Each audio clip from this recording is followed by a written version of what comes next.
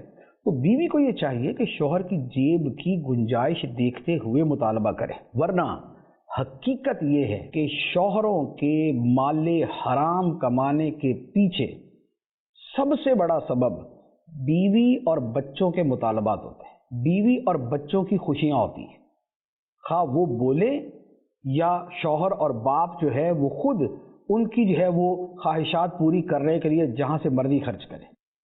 اب ہوتا کیا ہے کہ سرکاری نوکری ہے، شوہر صاحب کی تنخواہ ہے 40,000 روپے، اور 40,000 روپے بچوں کے اسکول کی فیس ادا ہو رہی ہے، 60,000 روپے کا گھر کے اندر کھانے پینے کا سامان آ رہا ہے، 10,000 کا 4 جوڑے ہر مہینے بیوی کے آ رہے ہیں، اس کے علاوہ سیر سپاٹا بھی جاری ہے۔ تو یہ بدیہی سی بات ہے کہ شوہر کسی روپے پیسے کے درخت سے پیسے توڑ کے نہیں لا رہا، وہ کسی کنویں سے ڈول ڈال کے پیسے نہیں نکال رہا۔ موسٹلی زیادہ تر گمان یہی ہے کہ جب ظاہری اسباب دوسرے نہیں ہیں تو یہ شوہر حرام کما رہا ہے، اور کس چکر میں کما رہا ہے؟ ایک تو اس کو یہ ہے کہ بھائی دوسروں کی عورتیں اچھے اچھے کپڑے پہنتی ہیں تو میری بیوی اچھے کپڑے پہنے گی، یا دوسروں کے بچے اچھے اچھے اسکولوں میں پڑھتے ہیں، میرے بچے بھی اسی اسکول میں پڑھیں گے۔ اب یا تو اس خواہش کی وجہ سے یہ اپنی آمدنی کے اوپر رشوت لیتا ہے، حرام کھاتا ہے، ظلم کرتا ہے، چوری کرتا ہے، جو بھی ڈنڈی مارتا ہے، خیانت کرتا ہے، بددیانتی کرتا ہے، اور یا یہ ہے کہ بیوی بچوں کے مطالبات پورے نہیں ہوتے، بیوی ہر دوسرے دن آ کے بولتی ہے جی فلاں نے تو ایسا سوٹ پہنا تھا مجھے وہی چاہیے، فلاں نے ایسا زیور بنوایا مجھے وہی والا چاہیے، فلاں نے ایسی جوتا خریدا ہے مجھے وہ والا چاہیے، وہ اس کے پاس یہ چیز ہے مجھے یہ والی چاہیے۔ تو اب کیا ہے کہ بیوی بچوں کے مطالبات شوہر کو مجبور کر دیتے ہیں، باپ کو مجبور کر دیتے ہیں کہ وہ حرام کی ناپاک کمائی میں ہاتھ ڈالے۔ تو شوہر سے ایسا مطالبہ کرنا کہ جو اس کی گنجائش سے زیادہ ہے، اس میں دو خرابیاں ہیں۔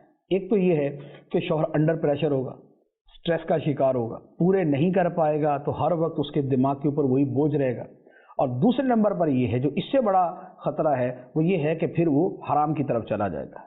ہمارے معاشرے میں کرپشن یوں کہہ لیں ایسی چیز ہے کہ جیسے اگر ہم ہوا کی بات کریں تو بچے کو پتہ ہے نا کہ ہوا ہوتی ہے، تو اسی طرح کرپشن کا معاملہ یہ ہے کہ اتنی کرپشن، اتنی حرام خوری ہے کہ سب کو پتہ ہے کہ ہمارے معاشرے کا حال کیا۔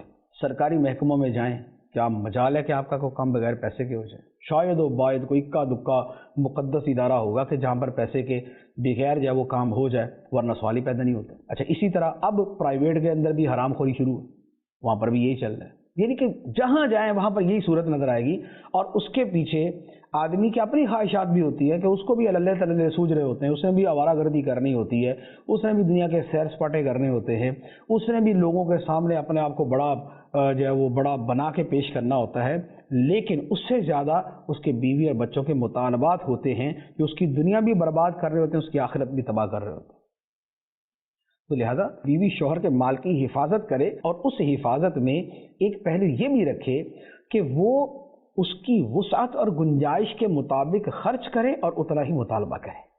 اس سے شوہر بھی سکون میں رہے گا اور بیوی بھی سکون میں رہے گی۔ بلکہ اگر کسی گھر میں ایسا لگے، یعنی بیوی کو یہ لگتا ہے کہ شوہر جس پوسٹ کے اوپر فائز ہے، جو 11واں 12واں یا 9واں 10واں گریڈ ہے، اس کی تنخواہ تو 40,000 سے اوپر بنتی نہیں ہے، تو یہ مہینے کا لاکھ روپیہ کہاں سے خرچ کر رہا ہے؟ تو بیوی کو چاہیے کہ اس طرح کے معاملات میں سمجھداری کے ساتھ وہ شوہر سے بات کرے یا اسے سمجھائے، اوپنلی اسے کہہ دے کہ بھئی ہمیں حرام کھا کر اپنے پیٹ میں جہنم کی آگ نہیں بھرنی، ہمیں حلال چاہیے بھلے تھوڑا ہو۔ آپ یقین کریں بہت سے گھروں کے اندر اگر بیوی بچے جو ہے وہ کمانے والے کو تھوڑا سا اس حوالے سے ریلیکس دے اور اس سے بات کرے، تو شاید کتنے گھروں کے اندر جو رزق حرام وافر چل رہا ہے وہ ختم ہو جائے، رزق حرام ختم ہو کے رزق حلال آ جائے۔ تو لہذا شوہر کے حقوق میں سے اس کے مال کی حفاظت کرنا ہے، لیکن اس مال کی حفاظت کے ساتھ اور دیگر کئی اسپیکٹس ہیں کہ جن کو پیش نظر رکھنا چاہیے۔ شوہر کے حقوق میں ایک اور بڑی اہم بات ہے، اور یہ وہ اہم ہے کہ یوں کہہ لے کہ شاید ایک زمانے میں شادی کے بعد سب سے بڑا مقصد انسان کا یہی رہ جاتا ہے کہ بھائی اس نے شادی اس کام کے لیے کی. وہ کیا ہے؟ وہ ہے اولاد کی صحیح تربیت. اولاد کی صحیح تربیت یہ شادی کا یوں کہہ لے کہ سب سے بنیادی مقصد ہوتا ہے. ہوتا یہ ہے کہ شادی سے پہلے تو شادی کا عام طور پہ ایک ہی سبب نظر آ رہا ہوتا ہے کہ بس شکل صورت کے اعتبار سے جو ہے نا وہ ایسی اور ویسی ہونی چاہیے. لیکن شادی کے بعد کچھ عرصے تک اس کو یہ ہوتا ہے کہ بس تھوڑا افہام و تفہیم سے اچھے طریقے سے چلنے والے اور گھر کا نظام چلائے. اور اس کے بعد تیسرے نمبر پہ ہوتا ہے کہ اولاد کی تربیت اچھی کر دے, اور پھر وہ کہتا ہے کہ بھائی مجھے ہر شے قبول ہے لیکن میری اولاد کی تربیت اچھی کر دے. شادی سے پہلے ہوتا ہے کہ شکل صورت دیکھوں گا, اس کے بغیر شادی نہیں کروں گا. لیکن شادی کے مہینے 2 مہینے 4 مہینے بعد شکل صورت والا چکر سائڈ میں ہو جاتا ہے, اور پھر یہ ہوتا ہے کہ بھئی میرے گھر کا نظام صحیح چلے, مجھے وقت پہ کھانا ملے, مجھے وقت پہ کپڑے مل جائیں, میرے گھر میں صفائی ستھرائی ہو, میرے خاندان والوں کے ساتھ اچھا میل ملاپ ہو, معاشرے کے اندر میری بیوی کی وجہ سے عزت بنے. اب آ جاتا ہے اس کا کردار. پہلے شکل صورت, پھر آ جاتا ہے کردار. اور جب 2-4 بچے ہو جاتے ہیں اور شادی کو 10 سال گزر جاتے ہیں تو پھر وہ کہتا ہے کہ بھائی گھر کے کام کاج بھی گئے ادھر ادھر, معافی رکھو, جو مرضی کرو, یہ گھر کا نظام جیسے مرضی چلاؤ, لیکن میرے بچوں کی تربیت اچھی ہونی چاہیے. یہ ایگزیکٹ وہ ترتیب ہے جو حقیقی دنیا کے اندر پائی جاتی ہے.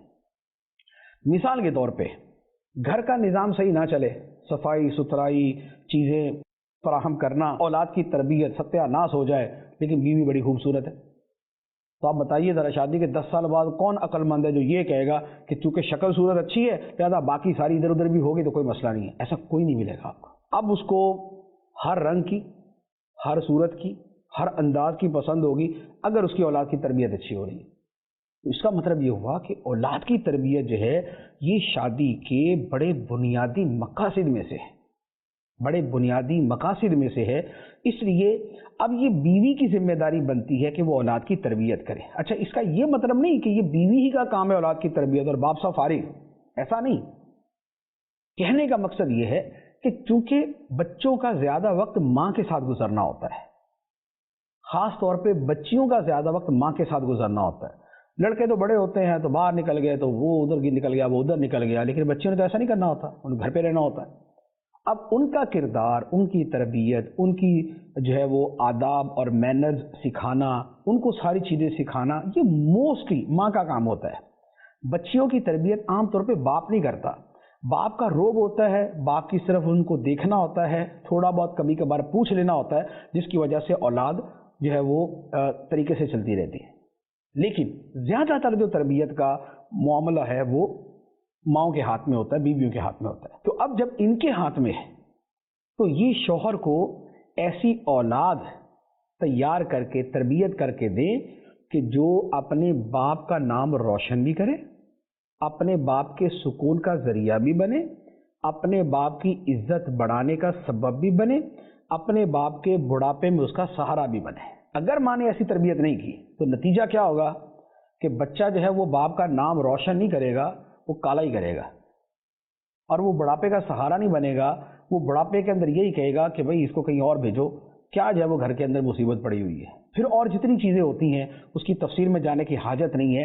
لیکن کہنے کا مقصد یہ ہے کہ ماں کا جو تعلق ہے یا بیوی کا جو ایک بڑا بنیادی کردار گھر کے اندر ہوتا ہے وہ یہ ہے کہ وہ شوہر کے بچوں کی تربیت کرتی ہے. اچھا, اب اس کے ساتھ اس کی ایک فضیلت میں عرض کر دوں, پھر اس کے ساتھ جو باپ کا کردار ہے وہ بھی عرض کرتا ہوں. حدیث مبارک ہے, بخاری شریف کی حدیث ہے. نبی پاک صلی اللہ تعالیٰ علیہ وسلم نے ارشاد فرمایا کہ قریش کی عورتیں بہت ہی اچھی ہیں, قریش کی عورتیں بہت ہی اچھی ہیں کیونکہ وہ بچے پر بہت مہربان ہوتی ہیں اور شوہر کے مال کی محافظ ہوتی ہیں.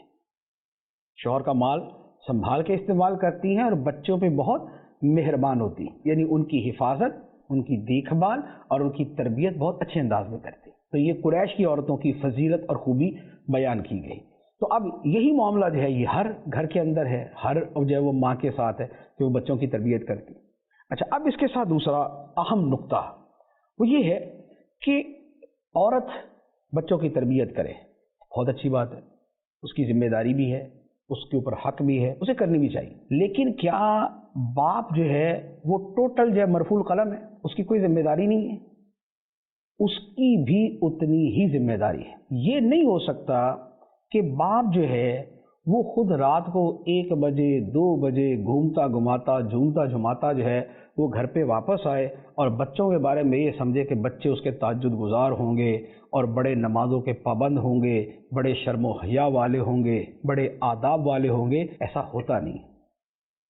یہ یاد رکھیں کہ بچے جو ہوتے ہیں وہ نہیں کرتے جو ان سے کہا جاتا ہے، بچے وہ کرتے ہیں جو ان کے سامنے کیا جاتا ہے۔ جو کہا جاتا ہے وہ نہیں کرتے، جو ان کے سامنے کیا جاتا ہے وہ کرتے ہیں۔ تو کچھ باتوں کو تو مان لیتے ہیں، لیکن ایسا نہیں ہو سکتا کہ مثال کے طور پہ باپ خود جو ہے وہ ٹی وی کے آگے بیٹھ کے ڈرامہ دیکھ رہا ہے اور بچے کو بولا بیٹا تکبیر اولیٰ کے ساتھ صف اول میں جا کے مسجد میں نماز پڑھ کے آ جاؤ، تو بیٹا کیا عمل کرے گا؟ باپ جو ہے وہ خود سگریٹ پی رہا ہے اور بچے کو بولا نہیں بیٹا سگریٹ بہت بری بات ہے، اس کو ہاتھ نہیں لگاتے ہوتے، تو کیا اس پہ کوئی عمل ممکن؟ بچے کو بولے بیٹا ٹائم پہ گھر پہ آنا چاہیے، گھر پہ وقت دینا چاہیے، اور خود گھر پہ وقت ہی نہ دے۔ تو باپ کا جو کردار ہے وہ بڑا اہم ہوتا ہے۔ کسی کا ایک جملہ ہے اور بڑا خوبصورت جملہ ہے کہ اگر آپ یہ چاہتے ہیں کہ آپ کے بچے اچھے بچے ہو جائیں، اگر آپ یہ چاہتے ہیں کہ آپ کے بچے اچھے بچے ہو جائیں تو ان سے پہلے آپ خود اچھے بچے بن جائیں۔ تو آپ اچھے بچے بنیں گے تو آپ کے بچے اچھے ہوں گے۔ تو جیسے ان کو آپ دیکھنا چاہتے ہیں ویسے آپ خود بن جائیں۔ آپ جو ہے وہ اپنے جیسا کردار اور جیسی زندگی رکھیں گے بچے وہی کریں گے۔ تو لہذا اولاد کی تربیت کے اندر ماں کا بھی کردار ہے اور اس کے ساتھ باپ کا بھی کردار ہے۔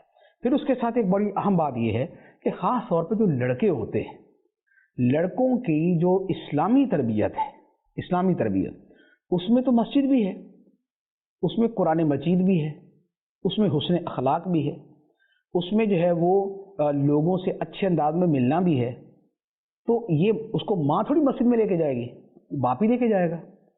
اسے لوگوں سے ملنے جلنے کا طریقہ آداب جو ہے وہ ماں تھوڑی اس کو باہر کے لوگوں سے ملاقات کرواتی ہے، باپ ہی کرواتا ہے۔ تو یہ اس کو باپ ہی سکھائے گا۔ تو جتنا کردار ماں کا ہے اتنا ہی کردار باپ کا بھی ہوتا ہے۔ تو لہذا یہ دونوں کو مل کر ہی گھر کا نظام چلانا ہوتا ہے۔ ایک اور حق جو بیویوں پر حق بنتا ہے وہ یہ ہے کہ گھر کے معاملات میں جو صفائی ستھرائی کا پہلو ہے اسے بہتر سے بہتر کرنا۔ معاملہ یہ ہے کہ گھر کی جو صفائی ستھرائی ہے خواہ وہ کرنی ہو یا اس کی نگرانی کرنی ہو، دونوں صورتوں کے اندر عام طور پہ یہ بیوی ہی کرتی ہے۔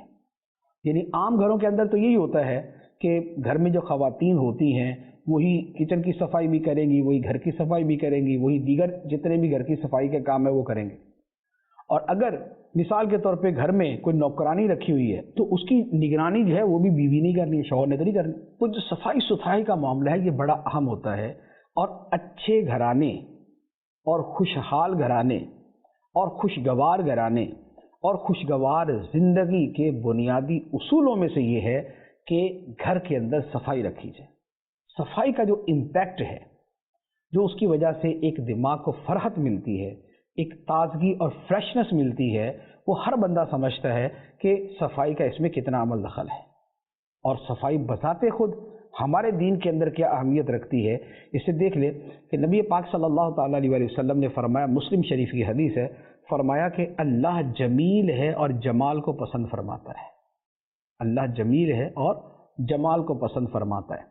تو جو اشیاء کے اندر جمال نظر آئے، جو پہناوے کے اندر، جو لباس کے اندر، جو رہن سہن کے اندر ایک حصے جمال ظاہر ہو، وہ اللہ تعالیٰ کو پسند ہے۔ پھر اسی طرح ایک اور حدیث مبارک ہے اور یہ بڑی مشہور حدیث ہے، نبی پاک صلی اللہ تعالیٰ علیہ وسلم نے فرمایا الطہور شطر الایمان، فرمایا کہ طہارت آدھا ایمان ہے یا ایمان کا ایک بڑا حصہ ہے۔ اور ایک حدیث میں فرمایا النظافۃ من الایمان، کہ نظافت اور یہ جو ستھرائی ہے فرمایا یہ ایمان کا حصہ ہے۔ تو اب یہ جو گھر کی صفائی کا معاملہ ہے، یہ جو ہمارا عرف، ہمارا رواج، ہمارا طریقہ کار اور ہمارا کلچر ہے اور پوری دنیا کا کلچر ہے وہ یہی ہے کہ یہ خواتین کے ہاتھ ہی ہوتا ہے. اگر کوئی گھر بکھرا ہوا نظر آئے نا، اس میں کپڑے ادھر پڑے ہوئے، جوتے وہاں پڑے ہوئے، بستر ادھر رکھا ہوا ہے، برتن وہاں پر نظر آ رہے ہیں، تو دیکھنے والا پہلا تاثر پتہ دل میں کیا قائم کرتا ہے؟ بولتا لگتا ہے اس گھر کے اندر کوئی خاتون نہیں ہے. کیونکہ یہ جو حرکتیں ہیں نا یہ مردوں کی، کہ یہ جو سامان بکھرا ہوا اور یہ اور وہ ہے، تو یہ اگر کوئی خاتون ہوتی تو گھر کی حالت یہ نہ ہوتی. اور اگر کسی گھر میں جائیں اور وہاں ہر شے بڑی جو ہے نا وہ طریقے سے اور تزئین سے اور ترتیب سے رکھی ہوئی ہو، تو دیکھنے والے کے ذہن میں فوراً یہ آتا ہے کہ اس گھر کی صفائی ستھرائی کے اندر کسی خاتون کا عمل دخل ہے.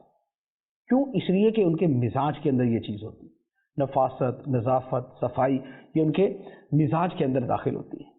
تو اب یہ گھر کا اس طرح انتظام اہتمام کرنا یہ بیویوں کی ذمہ داری میں ہوتا ہے کہ وہ گھر جو ہے وہ صاف ستھرا رکھے. اس میں افراط و تفریط اور چیزوں کو کچھ دیکھنا پڑتا ہے. افراط و تفریط کا مطلب یہ ہے کہ بہت زیادتی یا بہت کمی. بہت زیادتی کا مطلب تو یہ ہے کہ اتنی صفائی کہ جسے کہا جائے کہ جنون ہے، وہ بھی نہیں ہونی چاہیے. جنون والی صفائی نہیں، اچھی صفائی ہونی چاہیے. جنون کا مطلب یہ ہے کہ جیسے کبھی کسی کا قدم لگ گیا تو اس کے دل کیا کہ اس کا قدم ہی توڑ دیں، اس کا پاؤں توڑ دیں، اس نے لگایا کوئی یہاں پر. تو یہ نہیں، یہ افراط ہے. اور یہ صفائی سے جو زیادہ اہم معاملہ ہے اس کو صفائی کے اوپر قربان کرنے والی بات ہے، تو وہ چیز نہیں. لیکن اس کے ساتھ جو اور گھر کی صفائی ہے کہ یہ نہیں ہے کہ ابھی صبح اٹھے تو اب بستر بکھرے کے بکھرے ہوئے ہیں اور بالکل ایک انتشار احوال جو ہے وہاں پر نظر آ رہا ہے. ایسا نہیں. جیسے گھروں کے اندر ہوتا ہے، کچن کے اندر برتن پڑے ہوئے 1 دن 2 دن پڑے ہوئے، بو آ رہی ہے، کاکروچ پھر رہے ہیں، بری حالت ہے ان کی، پرواہ کوئی نہیں. اب وہ شوہر اگر کہیں صفائی پسند آگے ہو گیا تو پھر تو اور مسئلہ بڑھ جاتا ہے. شوہر صفائی پسند ہے، بیوی کو پسند نہیں ہے کرنا، تو اب معاملہ یہ ہے کہ وہ ہر وقت جو ہے نا وہ ذہنی طور کے اوپر اذیت کا شکار ہے کہ بھی یہ گھر کے اندر صفائی کیوں نہیں. تو گھر کی صفائی جو ہے یہ گھر کی عزت ہے، گھر والوں کی عزت ہے، یہ ہمارے دین کے احکام میں سے ہے. اور یہ صفائی جو ہے یہ خدا کو پسند اور یہ ہر بندے کو پسند ہوتی ہے. پھر اس صفائی کے ساتھ ایک اور چیز بھی ہے. گھر کی صفائی کا مطلب گلی میں گندگی ڈالنا نہیں ہوتا. گھر کی صفائی کا مطلب یہ ہے کہ گھر اور گھر کا باہر دونوں ہی صاف ہو اور آپ کی صفائی دوسرے کی گندگی کا ذریعہ نہ بنے. ایسا نہیں ہے کہ گھر کی پوری صفائی کی کوڑا جمع کیا، اب کہا کہ بیٹا ذرا پڑوسیوں کے گھر کے آگے جا کے ڈال کے آنا، جیسا کہ ہمارے یہاں ہوتا ہے. یعنی عورتیں یہ نہیں بولتی کہ ایسا کر کے آنا، لیکن بچوں کی تربیت نہیں کرتے تو کرتے یہی ہیں وہ. تو صفائی ایسی کہ گھر صاف اور گھر کا باہر بھی جو ہے وہ صاف ہونا چاہیے. شوہر کے حق کے اعتبار سے ایک اور بڑا خوبصورت معاملہ جس میں بہت سی صورتیں واجبات میں نہیں آئیں گی، لیکن یوں کہہ لے کہ ایک اچھے گھرانے میں اور ایک اچھے تعلقات کے اعتبار سے یہ چیزیں شامل ہیں. وہ کیا ہے؟ وہ ہے گھر کی چیزیں اپنی اپنی جگہ پہ رکھنا. یہ صرف بیوی کا حق نہیں، یہ گھر کے ہر فرد کی ذمہ داری ہوتی ہے کہ وہ گھر کی چیزوں کو ان کی جگہ پہ رکھے. لیکن چونکہ گھر میں جو رکھنے اور ڈھانپنے اور ڈھانکنے کا جو کام ہوتا ہے وہ عام طور پہ بیوی کے ہاتھ میں ہوتا ہے، تو اس کو پھر اس کی فکر جو ہے وہ زیادہ کرنی ہوتی کہ اس نے کون سی چیز کہاں رکھی ہے. اب یہ کیا ہوتا ہے کہ ہر شے ہر وقت استعمال نہیں ہوتی. ایک دوسرا، کچھ چیزیں وہ ہوتی ہیں جو ہر وقت استعمال ہوتی، جیسے مثال کے طور پہ یہ پانی کا گلاس ہے. اب پانی کا گلاس یا اور چھوٹی موٹی ضرورت کی چیزیں وہ ہیں کہ جو دن میں بار بار استعمال ہونی. اب پتہ یہ چلا کہ جناب رات کو سونے سے پہلے گلاس ایسی جگہ چھپا کے رکھے ہوئے ہیں کہ اب اگر شوہر کو پیاس لگی یا وہ باہر سے آیا تو وہ اس گلاس کی ایسے تلاش کرے گا کہ جیسے معرفت کی تلاش کر رہا ہے یا جیسے ہیرے جواہرات کی تلاش کر رہا ہے، کیونکہ رات ہے، شور بھی نہیں کرنا اور چیز بھی تلاش کرنی ہے. اب وہ بیچارہ پیاسا جو ہے نا وہ پھرتا رہے گا اور اس کو گلاس نہیں ملے گا. اور یہ اتنے گھروں کا مسئلہ ہے، اتنے گھروں کا مسئلہ ہے کہ شاید جو سننے والے وہ سمجھ رہے ہوں گے کہ پتہ نہیں ہمارے گھر کا مسئلہ بیان کر رہا ہے، تو یہ واقعی آپ ہی کے گھر کا مسئلہ بیان کر رہا ہوں کہ یہ گھروں میں ایسا ہوتا ہے. اچھا، اسی طرح کوئی چھوٹی جو ہے نا وہ کوئی سیزر ہے، کینچی ہے، وہ چاہیے، کوئی کسی وقت ٹیپ چاہیے، پتہ چلا پتہ ہی نہیں کہاں پر ہے.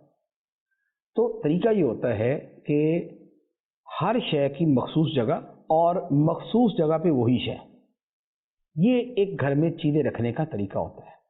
اور گھر میں 20 چیزیں ہمیں روٹین کے اندر جو ہے اس کی ضرورت پڑتی ہے، اور ان چیزوں کو جو ہے وہ خیال کے ساتھ اپنی جگہ پہ رکھنا چاہیے. جو کثیر الاستعمال اور جو قلیل الاستعمال ہے، کبھی کبھی استعمال ہوتی. اب یہ نہیں ہے کہ کبھی کبھی استعمال ہونے والی چیز کی جب ضرورت پڑے گی تو وہ کبھی ملے گی نہیں، وہ مارکیٹ سے لانی پڑے گی. کیوں؟ اس لیے کہ پتہ ہی نہیں کہاں رکھی ہوئی. بعض اوقات تو ایسا ہوتا ہے کہ گھر کی جو ہے وہ چابیاں جو ہے وہی پتہ نہیں کہاں رکھی ہوئی ہیں. کیوں؟ اس لیے کہ لاک کرنے کی ضرورت نہیں پڑتی، اب وقت کے اوپر چابیاں یاد نہیں آ رہی. اب کیا ہے جی، اب نئے سرے سے لاک خریدو.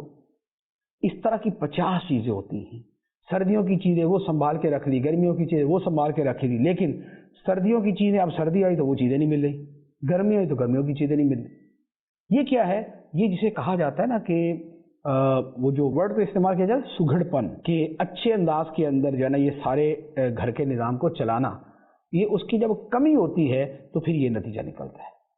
اور اس طرح کی 20 چیزیں ہوتی ہیں. اچھا، اسی طرح رات کے وقت جیسے گھروں کے اندر لائٹ بند کی جاتی ہے.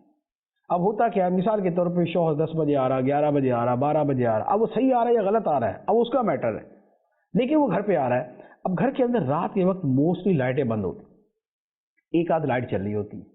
اب کیا ہے کہ اب اگر اس کے پاؤں کے آگے جگہ جگہ کہیں جوتا پڑا ہوا، کہیں برتن پڑا ہوا، کہیں بھی اور چیز پڑی ہوئی، تو اب اس کی جو ٹھوکر لگے گی نا تو سیدھا جناب یا تو اس کے دانت گئے اور یا اس کی پسلی گئی.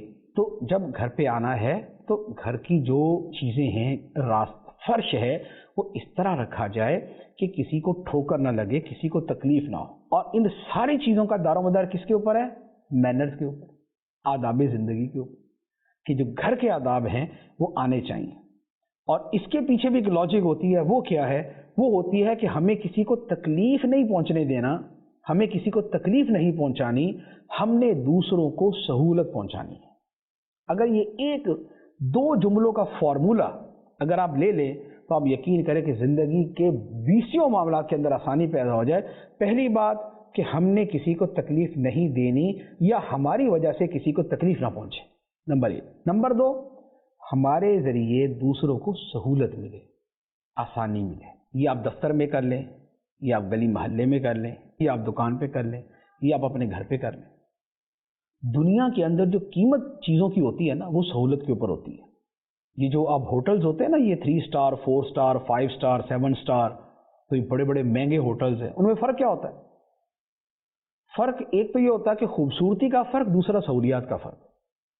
7 سٹار کے اندر جو سہولت ہوگی وہ 5 سٹار میں نہیں ہوگی، 5 سٹار کی سہولت 4 سٹار میں نہیں ہوگی، 4 والی 3 میں نہیں ہوگی. سہولیات کی کمی بیشی اس کے سٹارز میں اضافہ کرتی ہے. تو سہولت ہر انسان کو چاہیے، ہر انسان یہ چاہتا ہے کہ اس کے لیے سہل انداز کے اندر اس کے سامنے چیزیں آئیں. تو لہٰذا گھر کی جو چیزیں ہیں وہ رکھنے کے اندر، ڈھانکنے کے اندر، ڈھانپنے کے اندر، وہ فرش کی صفائی کے اعتبار سے وہ اس طرح ہونی چاہیے. پتہ چلا رات کو کوئی چیز گری فرش کے اوپر، اس کو ایسے چھوڑ دیا. اب ایسے چھوڑ دیا، اب کیا ہوا؟ کیا باہر سے بچہ آیا یا شوہر آیا یا کوئی بھی آیا، اب اس کا جو پاؤں پہ پڑا وہ پھسلتے ہوئے گیا، وہ اب وہ ٹانگ توڑوائے یا جو بھی اس بیچارے کا ہو جائے. تو یہ کیا ہے کہ تھوڑی سی عدم توجہی سے دوسرے کتنی زیادہ تکلیف کے اندر مبتلا ہو جاتے ہیں. تو یہ گھر کی چیزیں رکھنے کے اعتبار سے ان چیزوں کا خیال کرنا چاہیے. اچھا، اب اس کا جو اگلا حصہ ہے جس کا تعلق بطور خاص شوہر کے ساتھ ہے، وہ یہ ہے کہ چونکہ عام گھر کے تو سب افراد کے حقوق ہوتے ہیں کہ ان چیزوں کا خیال کریں، لیکن بیوی کے لیے جو شوہر کا حق ہے اس کے اوپر، وہ چونکہ دوسروں سے بڑھ کر ہے، تو اب شوہر کی چیزوں کو سنبھالنا اور بوقت ضرورت اس کو جو ہے وہ فراہم کر دینا، پرووائڈ کر دینا، یہ زیادہ اہم ہے. یہ نہیں ہے کہ اب شوہر نے کہیں جانا ہے، اب وہ کہہ رہا جی میرے ساکس کہاں ہیں، جرابیں کہاں پر ہے؟ جرابیں تو ادھر ہی ہوتی تھی، گھر میں ہی ہوتی تھی، پتہ نہیں کہاں پر ہے. یا جو ہے وہ شوہر کا مثال کے طور وہ ٹائی پہنتا ہے، اب اس کو ٹائی چاہیے، پتہ چلا ٹائیاں تو ساری دھلنے والی ہیں. اس کو کوئی خاص قسم کی ویسٹ کوٹ چاہیے، پتہ چلا جو ویسٹ کوٹ تو ساری مشین کے اندر پڑی ہوئی ہیں، وہ تو دھلی نہیں ابھی تک. اچھا، یا اس کو اپنا جو سامان، اس نے سفر پہ جانا ہے، اب اس کے بریف کیس میں، اس کے بیگ کے اندر جو سامان رکھنا ہے، تو ان ساری چیزوں کا اس کی بیوی خیال کرتے ہوئے وہ سارے رکھ کر اس کے سامنے کر دے کہ یہ آپ کا سارا سامان رکھ لیا، دیکھ لے، مزید کچھ چاہیے تو بتا دیں. نہ یہ کہ اس ایک باکس میں 10 چیزیں رکھنی ہیں اور ان میں ایک چیز جو ہے نا گھر کے شرقی کونے سے مل رہی ہے، دوسری غربی کونے سے مل رہی ہے، تیسری شمالی سے، چوتھی جنوب سے ہے، پانچواں پتہ چلا پڑوسیوں کے پاس پہنچی ہوئی. تو یوں انتشار اور یوں جو ایک بکھراؤ ہے اور بالکل بکھرا ہوا جو ایک صورت نظر آتی ہے، یہ نہیں ہونی چاہیے.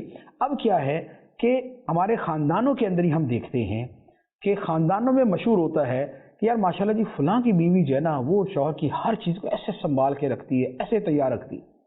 اور خاندان کے اندر یہ بات بھی مشہور ہوتی ہے وہ جو فلاں کی بیوی ہے بس اس کا شوہر ہر وقت جلتا بھنتا ہی رہتا ہے اسی بات کے اوپر کہ بیوی ٹائم کے اوپر چیزیں جو فراہم نہیں کرتی، پتہ نہیں کہاں رکھ دیتی. تو یہ کیا ہے کہ چونکہ شوہر کو سکون پہنچانا یہ بیوی کی بنیادی ذمہ داریوں میں سے ہے.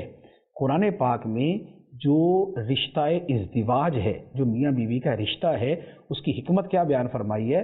لِتَسْكُنُوا إِلَيْهَا، تاکہ تم اپنی بیویوں سے سکون حاصل کرو. اس سکون کے اندر بنیادی چیز تو جو خواہشات کی تکمیل ہے وہ ہے، لیکن اس کے ضمن کے اندر یہ دیگر چیزیں اور جو دیگر ذہنی سکون ہے وہ بھی شامل ہے. اچھا پھر اسی طرح اس میں ایک اور چیز ہوتی ہے کہ گھر کے خوشگوار تعلقات میں ایک بڑی اہم چیز یہ ہے، وہ شوہر بیوی کے ساتھ بھی کر سکتا ہے، بیوی شوہر کے ساتھ بھی، وہ ہوتا ہے سرپرائز. اور ایسا کوئی کام کرنا، یعنی ایسا سرپرائز کہ جو اس کے لیے بہت خوشی کا سبب بنے. مثال کے طور پہ بیوی اگر کوئی اپنا سوٹ خرید کے لائی تو وہ شوہر کے لیے بھی کوئی چھوٹی موٹی چیز خرید کے لے آئی کہ مجھے آپ کے لیے پسند آئی تو میں نے خرید لی، یا شوہر کی ماں کے لیے خرید لی، یعنی اپنی ساس کے لیے خرید لی کہ وہ میں گئی تھی مجھے بڑی اچھی لگی تو میں نے کہا کہ اماں کے لیے خرید لیتی ہوں. تو اب شوہر کو خوشی ہوگی کہ میری ماں کا خیال رکھا، یا یہ بازار گئی تو اس نے میرا خیال رکھا. اچھا اسی طرح شوہر اگر کہیں جاتا ہے، بازار جاتا ہے، دوسرے شہر دوسرے ملک جاتا ہے اور وہ آتے ہوئے کوئی یونیک چیز ہے وہ اپنے گھر والوں کے لیے لے کے آتا ہے تو یہ آپس میں پیار محبت بڑھنے ہی کا ذریعہ بنے گا. اور یہ بھی اگر اپنی بیوی کی ماں کے لیے یعنی اپنی ساس کے لیے اگر یہ کوئی چیز لے آتا ہے تو اس میں کوئی ذلت نہیں ہے، اس کو یہ نہیں کہا جائے گا اوہ ہو یہ کیا ہو گیا اور یہ تو دیکھو کہاں تک پہنچ گیا. ایسا نہیں. خوش کرنا اور خوش رہنا اور خوشیاں دینا یہ بڑا سادہ سا فارمولہ ہے اپنے آپ کو خوش رکھنے کا. کچھ چیزیں ایسی ہیں جن کے بارے میں یہ کہا جاتا ہے کہ آپ جب یہ کسی کو دیتے ہیں تو آپ دیتے نہیں ہیں، آپ لیتے ہیں. وہ کیا ہے؟ خوشی. جب آپ کسی کو خوشی دیتے ہیں تو آپ اس کو خوشی دیتے کم ہیں، آپ کو ملتی زیادہ ہے. اصول یہ ہے خوشیاں دو خوشیاں لو. جب آپ خوشیاں دینا شروع کر دیں گے آپ کو خوشیاں ملنا شروع ہو جائیں گی. اور جب آپ یہ کہیں گے کہ مجھے خوشی ملے اور میری طرف سے بھلے سارے جناب وہ جائیں جناب وہ جہاں مرضی، تو پھر سوال ہی پیدا نہیں ہوتا کہ آپ کو خوشی مل جائے. تو اصول میں نے عرض کر دیا کہ خوشیاں دو خوشیاں لو. آپ جتنی خوشی دیں گے آپ یقین کریں اس سے 2 گنا بلکہ 10 گنا ہو کے آپ کو واپس ملے گی. تو بیوی شوہر کو جتنی خوشی دے گی اس سے زیادہ اسے واپس ملے گی.